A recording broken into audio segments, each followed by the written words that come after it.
Eu me chamo Heron César dos Santos, tenho 49 anos, sou biólogo formado pela Federal do Rio de Janeiro, contramestre capoeira pelo Centro Cultural de Capoeira Ventre Livre e moro aqui na Capela de Nossa Senhora da Penha desde 1973. Eu sou nascido e criado no Morro da Providência, considerada a primeira favela do Rio de Janeiro. Aqui é a zona portuária da cidade do Rio de Janeiro e tem uma importância histórica fundamental na história, na evolução histórica da nossa cidade. O Morro da Providência, ele começou a ser ocupado ainda no Brasil Colônia, foi dividido em chácaras, depois, com a vinda dos soldados de Canudos, passou a ser chamado Morro da Favela e estamos aqui sobrevivendo. O morador da favela é um sobrevivente, durante muito tempo esquecido pelo poder público e agora lutando para sobreviver. Meu pai é sergipano e minha mãe era daqui da comunidade. Minha mãe era filha de portugueses. Meu pai veio de Sergipe, foi de Sergipe para São Paulo e lá ele conheceu minha mãe. Trabalhavam juntos e quando a firma, que era a IBM, fechou suas portas em São Paulo, ele foi transferido aqui para o Rio de Janeiro. Minha avó já morava aqui na favela. Minha irmã mais velha nasceu em São Paulo e veio morar aqui no Rio com meu pai e minha mãe, na casa da minha avó.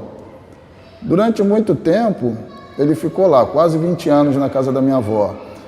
E minha irmã, quando ficou moça, estudou, minha falecida irmã era economista, ela lecionava aqui na Capela da Penha, ela era catequista aqui.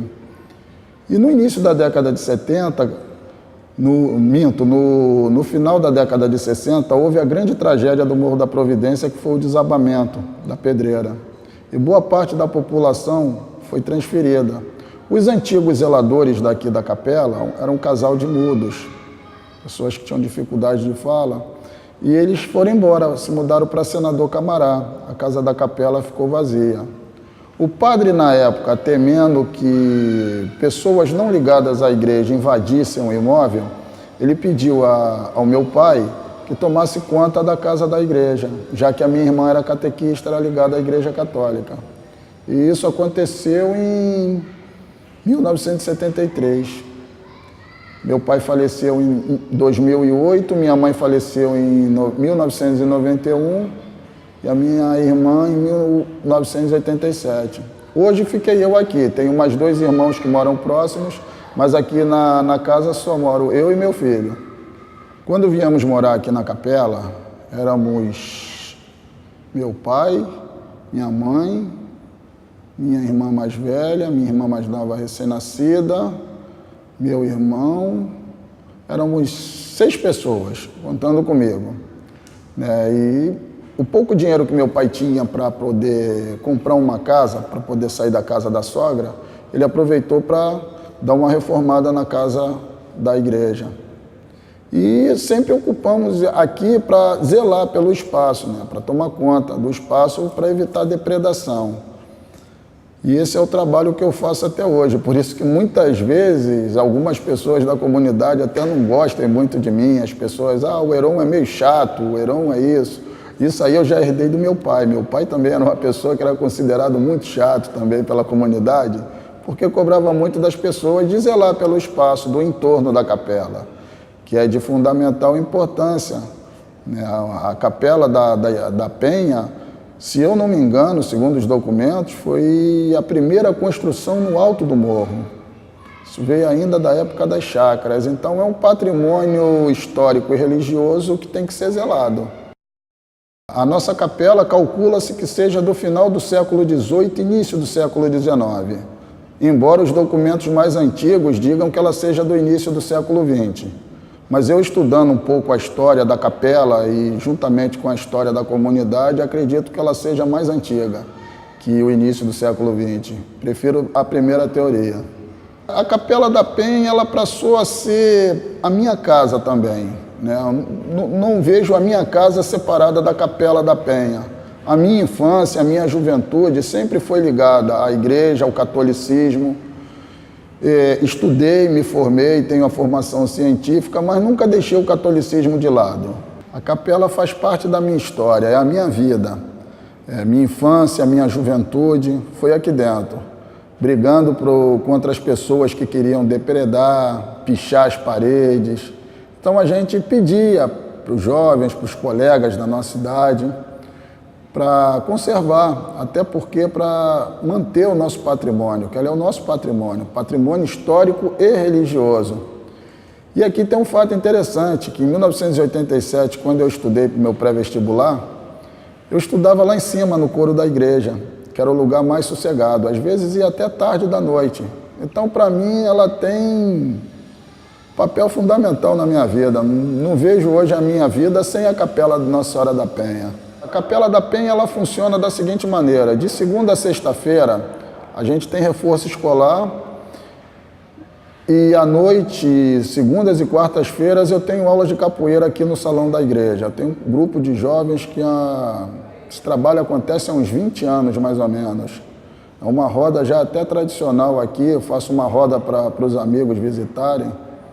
Então, uma roda de capoeiragemzinha aqui no salão da igreja. As celebrações aqui na capela acontecem no terceiro domingo de cada mês. O nosso pároco já está um pouquinho idoso, então ele tem dificuldade de subir a escadaria. No terceiro domingo acontece a celebração. E a catequese acontece aqui aos sábados. Então ela tem uma rotina, está tentando manter um diálogo com a comunidade para o bom funcionamento da capela. A Capela da Penha, ela tem a importância, além da religiosa, a importância histórica. É um patrimônio. Aqui, além das aulas de capoeira, eu trabalho também a história da comunidade, o valor cultural dos monumentos do Morro da Providência. Até por ser a primeira favela do Rio de Janeiro, tem coisas aqui interessantíssimas. A gente tem aqui na capela um acervo muito interessante. A gente tem um material aqui que qualquer historiador gostaria de ver.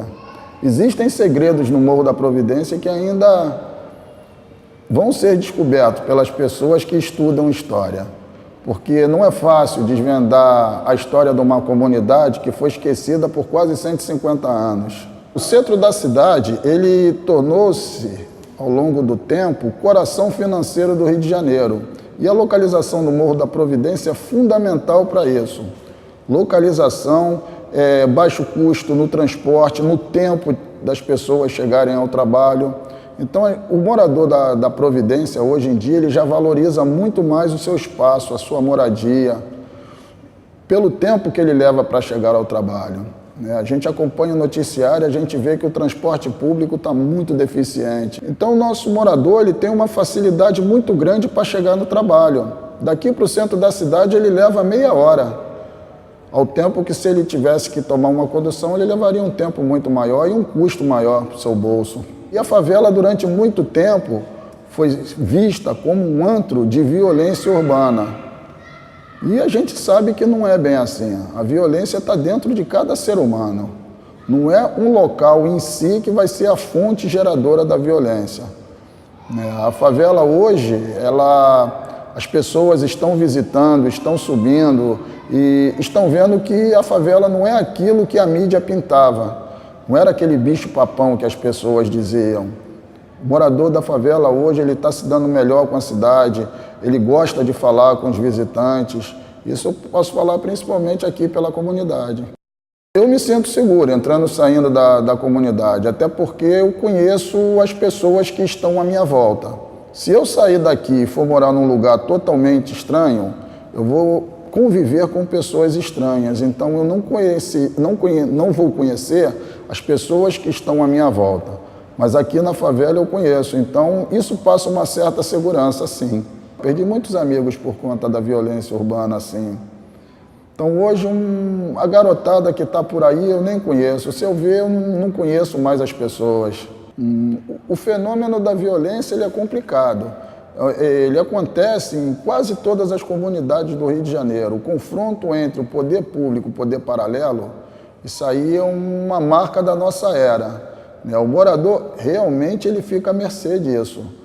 Ele tem que ficar esperto. Hoje a criança já é ensinada a determinados horários, não passar ou ficar na casa de alguém.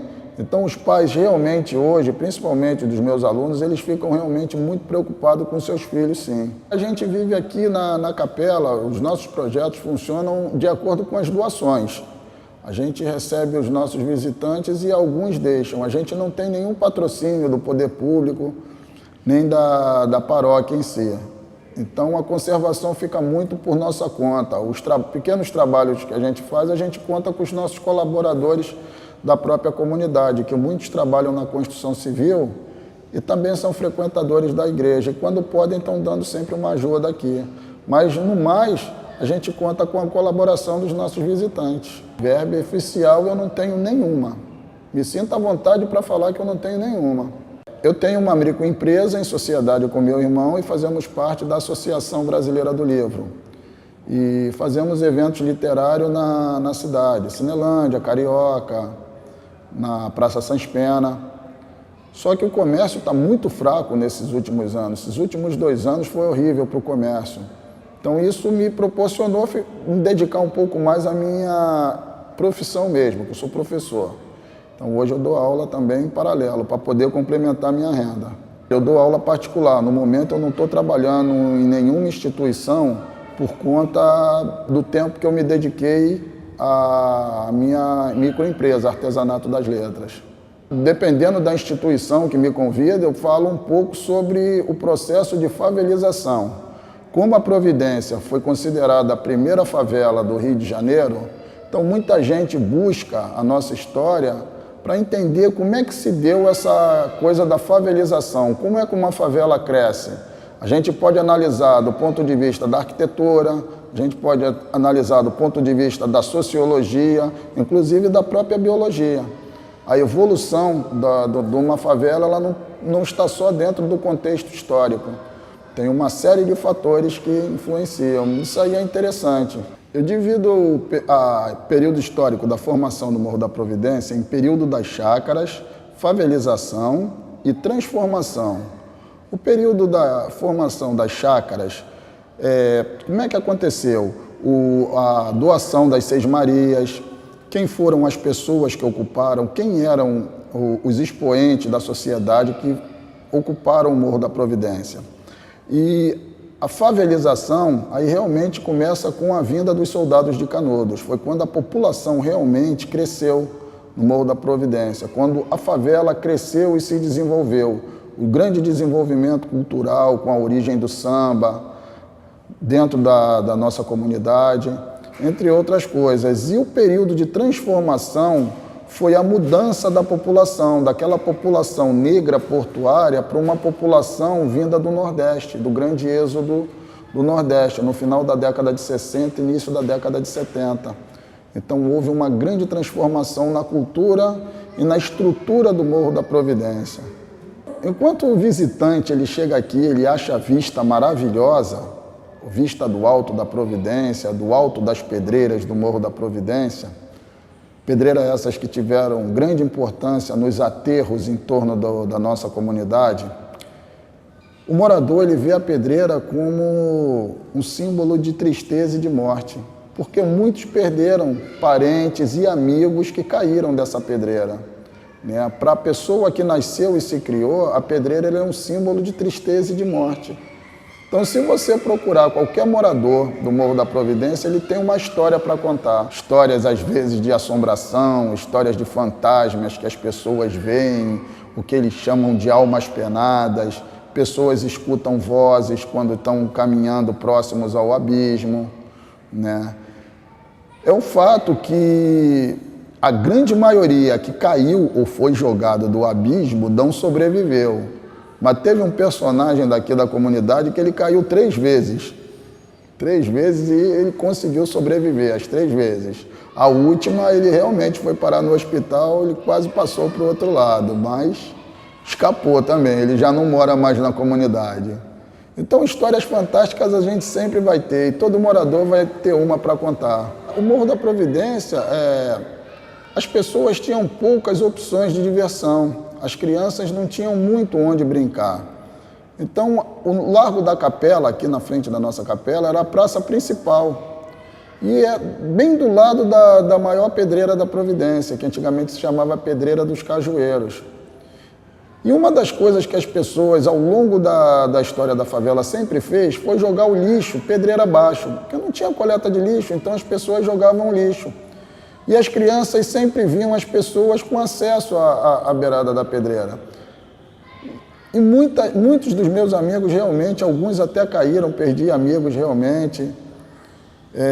Durante algum tempo, nas guerras, nas antigas guerras, muitos foram jogados da pedreira, outros suicidaram-se por depressão, por infortúnios na vida e se jogaram da pedreira.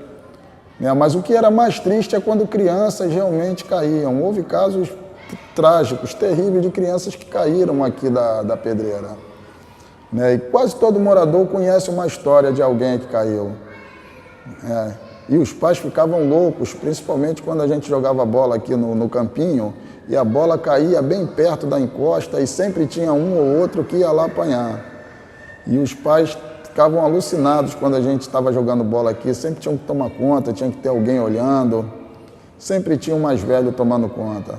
Hoje em dia já está cercado.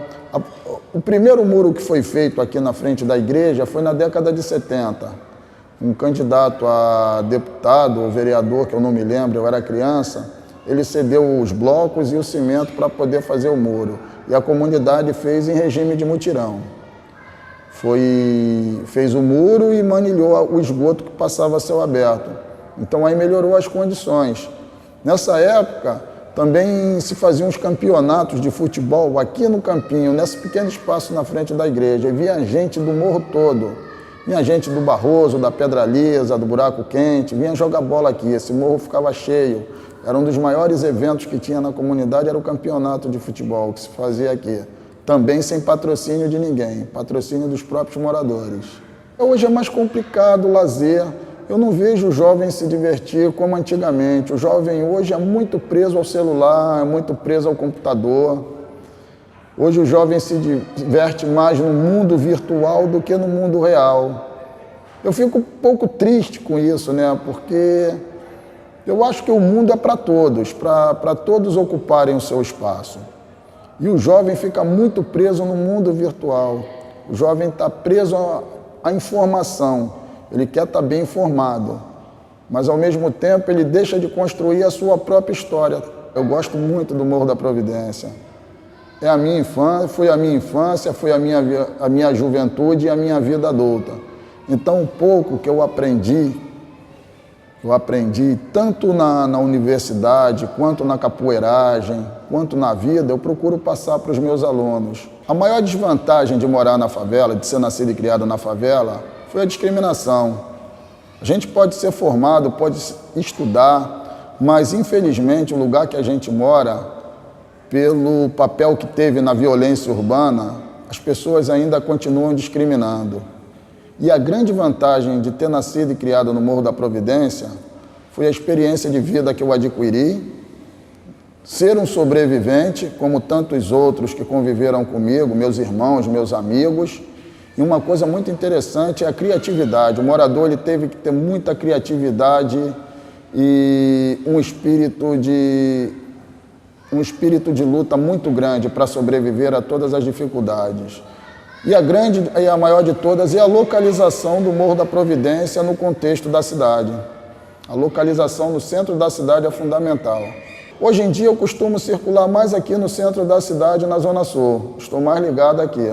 Como educador, eu frequentei outros lugares da cidade, até para dar aula. Fui lá mais para o lado de Pilares, Grajaú. Conheci outras comunidades, fiz amigos lá e ali eu pude constatar que o morador de outras comunidades também é um sobrevivente, passando por dificuldades semelhantes às minhas. Então eu pude ter um bom diálogo com as pessoas, eu fiz boa amizade com o pessoal de outras comunidades, mas por conta da violência urbana, o acesso a esses locais é um pouco complicado. Morar na cidade do Rio de Janeiro, para mim, é muito bom. Ter nascido numa cidade à beira de praia, é muito legal. O carioca ele tem um bom humor, uma irreverência, que é um pouco diferente dos outros habitantes. Eu tenho familiares na cidade de Ilhéus, na Bahia, que é semelhante à nossa comunidade, também é uma cidade de beira de praia. E se eu tivesse que ir para outro lugar, eu me mudaria para lá, com as características semelhantes à da cidade do Rio de Janeiro. Hoje em dia eu me sinto mais morador do Morro da Providência do que do Rio de Janeiro. A gente briga nessa cidade para ocupar o nosso lugar. E na nossa comunidade a gente tem o nosso trabalho, a gente tem os nossos amigos, os nossos familiares. Então hoje eu me sinto mais morador do Morro da Providência do que do Rio de Janeiro propriamente dito. Um dia excelente no Morro da Providência para mim seria um dia que eu pudesse conviver com a minha família, que eu pudesse conviver com os meus amigos, sem se preocupar em pagar as contas, com as contas sendo pagas, com os nossos colaboradores colaborando, e seria fantástico isso, com as pessoas com saúde, convivendo com alegria e respeito. Isso seria fundamental, seria um dia excelente na nossa comunidade.